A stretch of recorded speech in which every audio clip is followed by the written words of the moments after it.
So I think her name is Tamika Mallory, was asked a question, a very loaded question, and the question is something that stumps a lot of people, including Muslims, and that is, does Israel have a right to exist? Now, it sounds really easy to answer to Muslims who are not on the media. Yeah, of course not. The answer is no. Yeah, they have a right to exist in hell.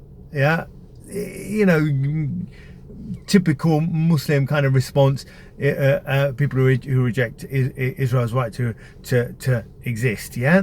And the reason why it doesn't work is because the vast majority of the world doesn't really get the Israel-Palestine thing, yeah. They think it's about just two religions fighting it out, yeah. They don't get that it's one people massacring the other people and taking their land. So this question is loaded in that way. Look, does Israel have a right to exist? And by saying no, it doesn't, you set yourself up in that narrative instantly that you are denying the existence of something. You are taking something that exists and taking that away. Yeah, you see how you're the bad guy. It exists and you want to stop it existing. Why would you do that? Yeah. And because the narrative out there is of Jewish victimhood is ultimately you're cast as someone who's denying these victims their very existence. The answer to the question, however, is to give it contextualization, but without spending so much time in educating an audience that you're not going to get on the media. Yeah, you're not going to get the time to educate an audience. So what you have to do is be very succinct about it. It took me some time to get my head around it, but the answer is very simply, Israel does not have a right to exist on Palestinian land and at the expense of Palestinian lives.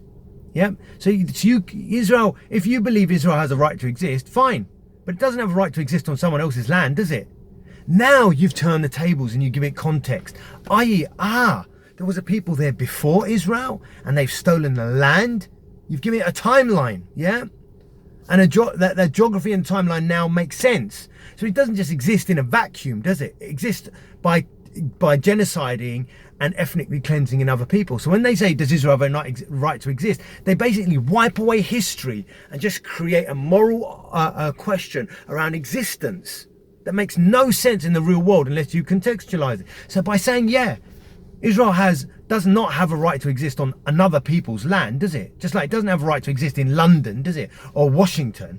You know, the people of Washington may go, hold on, I have a right to say if I want people to ethnically cleanse me, they've got a right, haven't they? It's equal to the Palestinians. So you can't just create Israel and dump it on someone and all of a sudden now say it has a right to exist. See how you're contextualizing it, yeah? Very, very quickly.